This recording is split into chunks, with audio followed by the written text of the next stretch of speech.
What's up, guys? Welcome to Movie Importance Flashback Reviews, where we take movies from our past, break them down, and tell you what we think about them. If you like what you see, hit the subscribe button, hit the notification bell at the top to find out what's coming next, and comment below on any of these videos. So today I'm going to talk about a movie that's officially 35 years old, which is crazy. It came out in 1984, which is 2 years after I was born, so it tells you how old I am. And is a movie that is, one, it's written by Tom Holland, who is known for doing stuff like Fright Night and Child's Play, and it's directed by Richard Franklin. But we have to put in the respect, it's written by Tom Holland, so this movie is extremely violent, it's disturbing, it's very dark, it's about a kid being chased after guys that are trying to kill him. So I don't know why I was able to watch this movie as a kid, but I think parents were a little more accepting of the fact of things that were going on in this type of movie.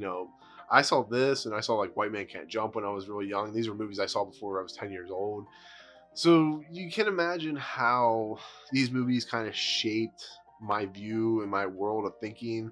And it doesn't make me a bad person, but it just makes you kind of a little more strange and a little more weird and so on and so forth. So with that said, Cloak-and-Dagger is a movie that stars Henry Thomas. It's literally his follow-up to E.T. And it's a movie where he plays Davy, which is he's a character who's a young kid. His father, who's played by Dabney Coleman, doesn't really pay attention to him because he's always busy at work. It's that type of scenario where the parent not only doesn't believe him when Davy goes on the run because he's being chased after murderers, but his father just literally doesn't believe him and doesn't pay attention to him. So he has to do things on his own.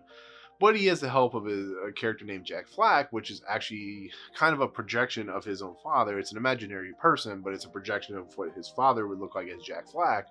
And Jack Flack is a main character in this game called Cloak and Dagger. And so he is friends with this young girl who's played by Christina Nigra, and she's this rambunctious, precocious girl who just enjoys being with Davy because, as she says in the movie, she does it because he's different and he's kind of fun to be around.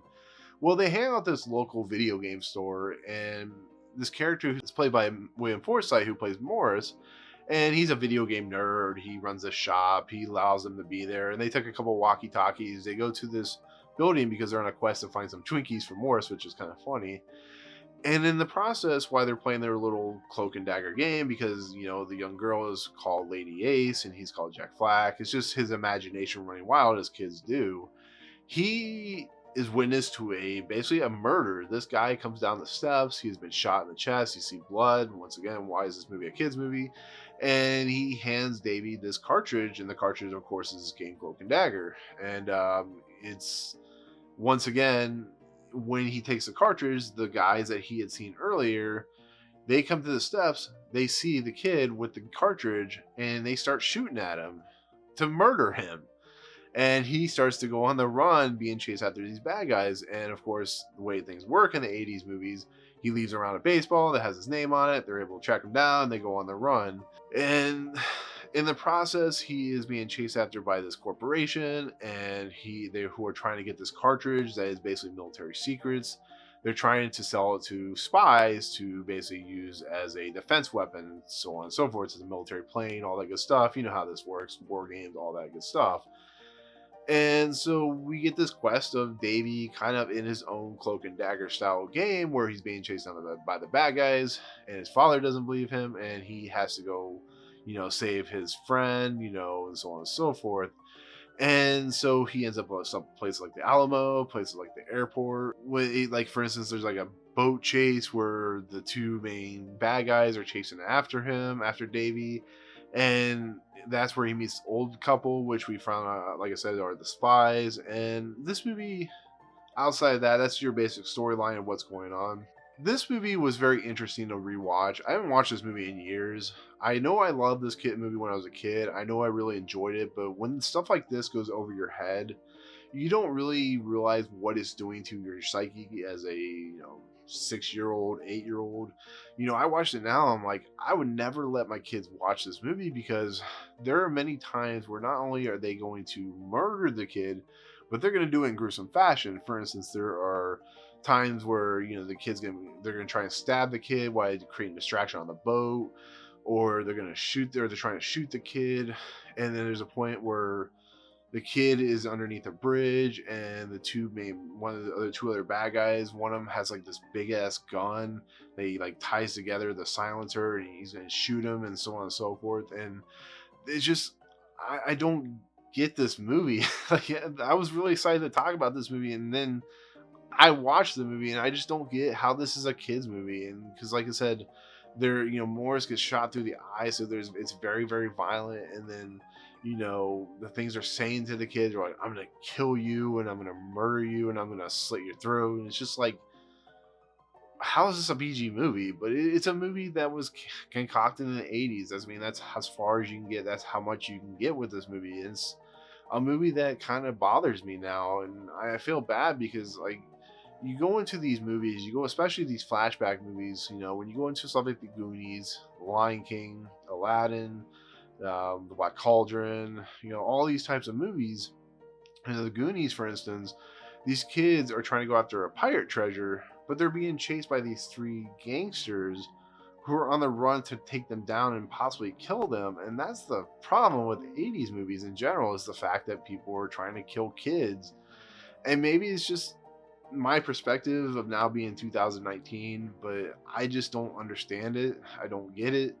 I don't understand why this is a movie that needed to be made. Maybe it's the fact that Tom Holland wanted to make a movie for kids. Maybe he had kids at the time. I don't know.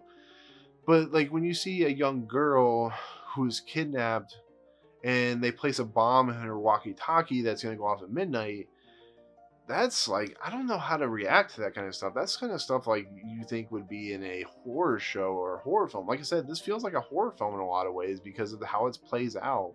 How these old folks who you think are innocent are really bad and really nasty, and then they're like kidnapping a kid and they're threatening to blow his brains out, and it's just like, maybe I don't know. I don't get it. Like I said, I don't understand why it is, but it doesn't make it like a terrible movie. It's still a movie to watch, and you get to see some cool 80s stuff. The way they're playing Atari, and the kids' walkie-talkies, and the fact that there are no cell phones, so the way they have to connect with each other and interact with each other is through like a regular rotary phone. And it's just, it is cool to see these things. It's cool to see a period where we don't live in anymore. But yeah, I don't know.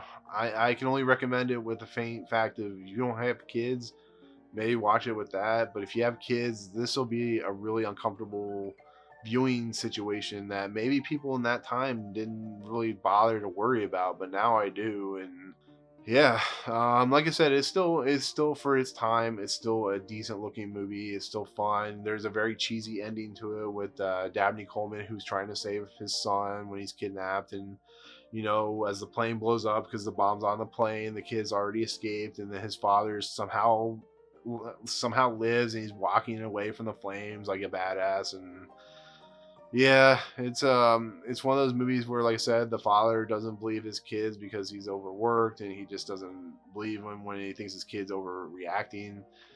And they have fun adventures, but the adventures are disturbing. So take that for what it's worth. Like I said, it's still a movie I watched, still a movie I wanted to talk about, but it's not a movie I highly recommend. So, but that'll do it. That'll be my take on Cloak and Dagger. Thank you so much for watching. If you like what you see, hit the subscribe button, hit the notification bell at the very top.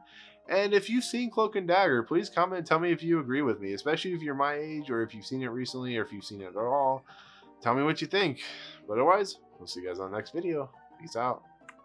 What's up, guys? Thank you so much for checking out Movie Emporium. I really appreciate it.